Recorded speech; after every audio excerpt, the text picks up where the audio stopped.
Good evening guys, welcome to study with Sunita channel में। एक बार फिर से स्वागत है हमारे channel study with Sunita channel में। गाइस, आज का जो टॉपिक है वो आपकी हिंदी क्लास में हिंदी साहित्य का इतिहास। आपको पता है कि हिंदी साहित्य का इतिहास बहुत बड़ा है, ठीक है ना, और एक क्लास में पॉसिबल भी नहीं है पढ़ाना, ठीक है। तो इसको मैं कई क्लासेस में पढ़ाऊंगी, लेकिन आपको मैं एक एक चीज बताऊंगी जो आपके एग्जाम की दृष्टि से महत्वपूर्ण होगा। और इस हिंदी साहित्य के इतिहास में कई विद्वानों के बहुत ही विवाद है, इस पे आपको विवादों पे नहीं जाना है, ठीक है ना। तो आपको हिंदी साहित्य का इतिहास बहुत ही इंपॉर्टेंट चैप्टर है, हर एग्जाम में आते हैं, इसमें से 3-4 क्वेश्चन आते ही आते हैं। जो एग्जाम में आपके आते हैं मैं उस दृष्टि से और क्या आते हैं वो मैं बताऊंगी, ठीक है ना। तो आपको एक एक चीज में बताऊंगी और आप बहुत ध्यान से पढ़िएगा, ठीक है। वीडियो को पूरा देखिए गाइस। अगर मेरा वीडियो पसंद आता है आप तो प्लीज मेरे चैनल को लाइक कीजिए, शेयर की सब्सक्राइब कीजिए। ऐसी मैं वीडियो आपके अच्छे वीडियो आपके लिए लाती रहूंगी गाइस। हर दिन मेरा मतलब जब भी मैं वीडियो, ये आपको मैं डिसाइड नहीं बता सकती कि किस दिन जाता है, क्योंकि अभी शेड्यूल कोई निश्चित नहीं रहता है, लेकिन जब भी मेरा वीडियो बन जाता है रात के 8 बजे मेरा वीडियो आपके पास पहुंच जाता है, ठीक है ना। तो आप मेरे वीडियो को जरूर देखिए और पढ़िए, क्योंकि जो भी मैं वीडियो बनाती हूँ, जो भी पढ़ाती हूँ, सारा वो हर एक एग्जाम की दृष्टि से, किसी पर्टिकुलर एग्जाम्स के लिए नहीं होता है। जिस भी एग्जाम में आपका हिंदी आता है उन एग्जाम में आपका ये सब चीज आता ही है। तो चलिए स्टार्ट करते हैं। एक बार फिर से आपका स्वागत है मेरे चैनल स्टडी विद सुनीता में। देखिए, हिंदी साहित्य का इतिहास, जाहिर से साहित्य का इतिहास, ठीक है ना। जाहिर से साहित्य क्या मतलब, जो आपके कवि हैं, विद्वान है, तो अपनी बातों को, अपनी चीजों को अपनी भाषा में कहना, यही साहित्य होता है। आपको भी पता है, ठीक है ना।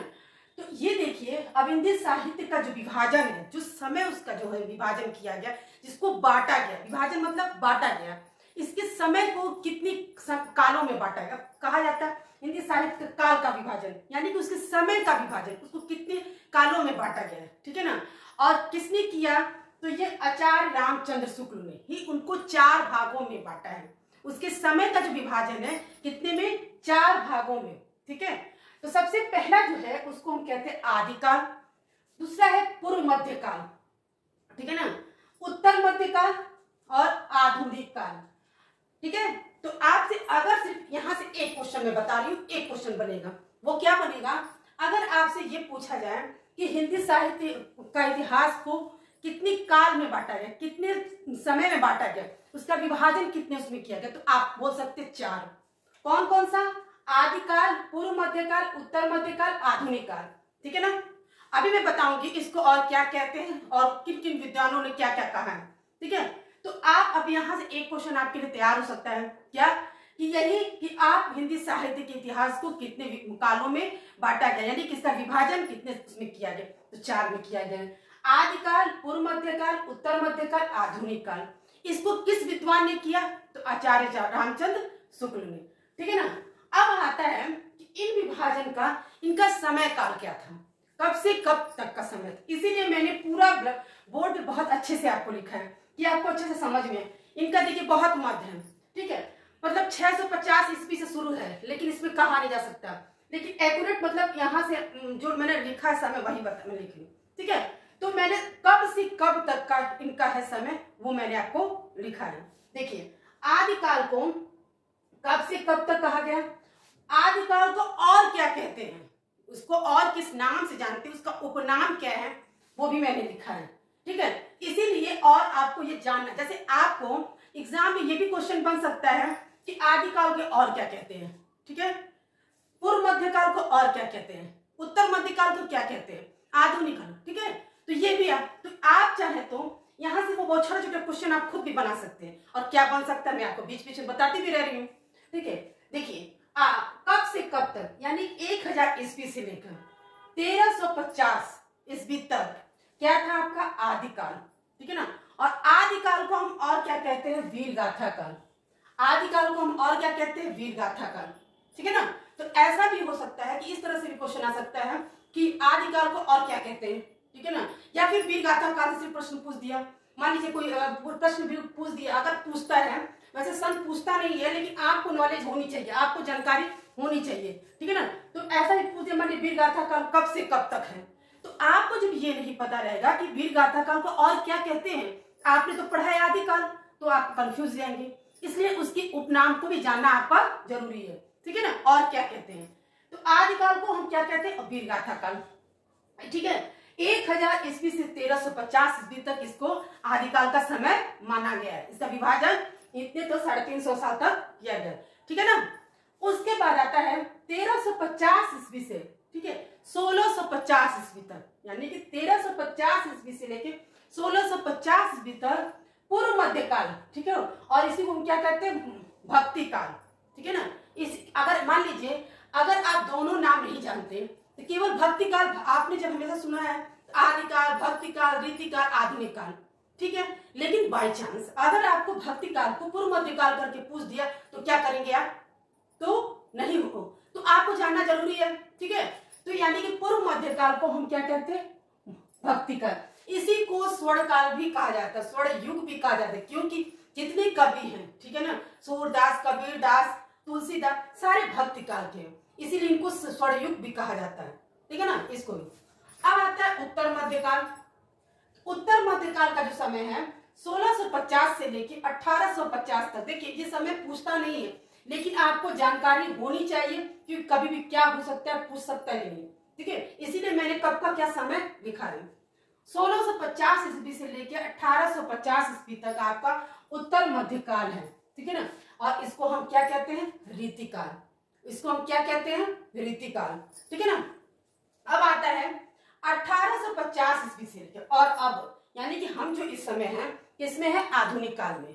तो 1850 ईस्वी से लेकर अब तक का जो समय है इसको आधुनिक काल कहा जाता है और गद्य काल, ठीक है। इसी को आधुनिक काल कहा जाएगा और गद्य काल, और आपके गद्य काल के ही भारतेंदु युग है। ऐसा पूछा जा सकता है, क्वेश्चन पूछा जाता है कि गद्य काल की कवि कौन, विद्वान कौन है, तो भारतेंदु युग, हरिश्चंद्र, है ना। तो भारतेंदु युग, ठीक है। तो भारतेंदु युग के हैं, वो किस काल के हैं, गद्य काल के, यानी कि आपके आधुनिक काल के हैं, ठीक है। एक बार और हम आपको अच्छा समझा दे रहे हैं कि 1000 से 1350 ईस्वी तक आपका आदिकाल का समय है, जिसको हम वीरगाथा काल के नाम से भी जानते हैं। फिर 1350 ईस्वी से लेकर 1650 ईस्वी तक पूर्व मध्यकाल, जिसको हम भक्ति काल कहते हैं, और स्वर्ण युग इसको माना जाता है कि सारे कवि इसी युग के हैं। फिर है 1650 ईस्वी से लेकर 1850 ईस्वी तक उत्तर मध्यकाल, जिसको हम रीति काल के नाम से जानते हैं, ठीक है ना। 1850 और अब तक का जो समय है उसी को हम आधुनिक काल कहते हैं, गद्य का समय कहते हैं, ठीक है ना।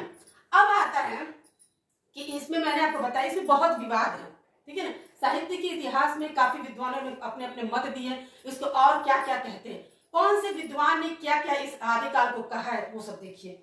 जैसे हिंदी इतिहास, साहित्य के इतिहास में, क्योंकि देखिए ये जो आपका आदिकाल है, आदिकाल का मतलब क्या होता है, अगर आपसे ये पूछ दिया जाए आदिकाल का मतलब क्या होगा, तो आरंभिक काल, यानी कि आरंभ से, इसी को प्रारंभिक काल भी कहते हैं। मतलब ये बहुत छोटा सा क्वेश्चन है, हो सकता है पूछ दे, न भी पूछे, लेकिन आपको पता होना चाहिए कि आदिकाल को और क्या कहते हैं, ठीक है। आदिकाल का मतलब क्या है, आदिकाल का मतलब आरंभ से, प्रारंभिक, शुरुआत से, किसी चीज की शुरुआत, यानी कि हिंदी साहित्य का जो शुरुआत हुआ है वो आपको इस 1000 से 1350 यानी कि आदिकाल से शुरू हुआ है, ठीक है। तो उसी को, तो वही कहा कि इसके आरंभिक काल का जो नामकरण है उसको और क्या क्या, कौन कौन से विद्वान ने उन आदिकाल को किस किस नामों से उनको संबोधित किया, क्या क्या कहा है, यहाँ पे जानना जरूरी है। क्योंकि कभी भी किसी तरह से कैसे भी क्वेश्चन पूछ सकता है, जो आपको जानकारी होना चाहिए। मतलब इन विवादों में कि साहित्य के इतिहास के आरंभिक काल के जो नामकरण दिए गए हैं, किन विद्वानों ने और उनको क्या कहा है। जैसे देखिए प्रियर्सन ने इसको चारण काल कहा है, यानी कि आदिकाल को, और क्या प्रियर्सन ने क्या कहा है, चारण काल, ठीक है ना।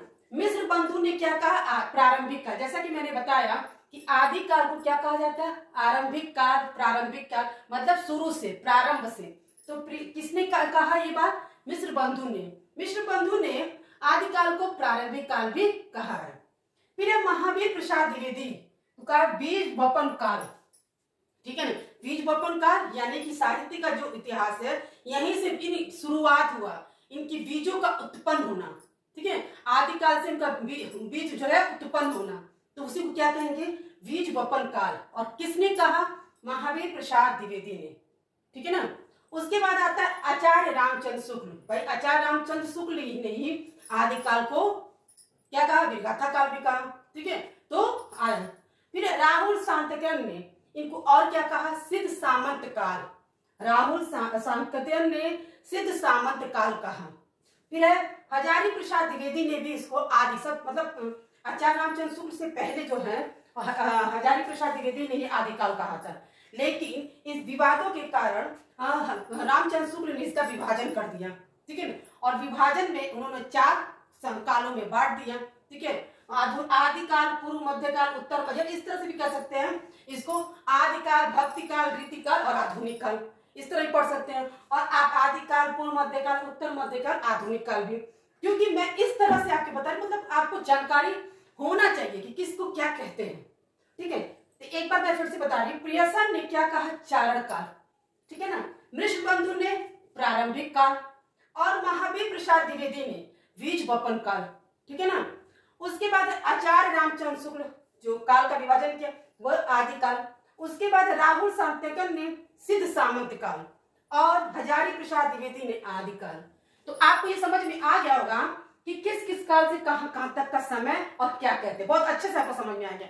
यहाँ से जो भी क्वेश्चन बनेगा आप कर सकते हैं। आपको अगर क्वेश्चन ऐसा पूछा जाए आदिकाल के और क्या कहते हैं, विगाथा काल, इसका समय कहां से कहां तक 1000 से 1350 ईस्वी तक, ठीक है। फिर कहा जा सकता है कि पूर्व मध्यकाल को और क्या कहते हैं, तो आप बता सकते हैं भक्ति काल। भक्ति काल को क्या है, मतलब उस समय के क्या, उसको स्वर्णयुग भी कहा जाता है, ये आपकी बात है, ठीक है। फिर है आपका उत्तर मध्यकाल को क्या कहते हैं, रीतिकाल। फिर है आधुनिक काल को, जो इस समय चल रहा है आधुनिक काल, इसी को हम गद्यकाल भी कहते हैं। फिर और किन किन विद्वानों ने क्या क्या और आपको आदिकाल को कहा, ये सब आपको बताएंगे।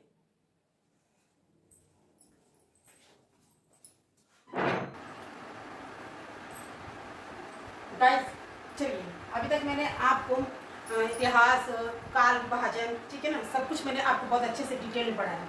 अब मैं आपकी उनकी प्रमुख कवि, जो आदिकाल के प्रमुख कवि हैं, जो आपके एग्जाम में आते हैं, बस वही मैंने आपको और उनकी कृतियां, उनकी रचना लिखा है।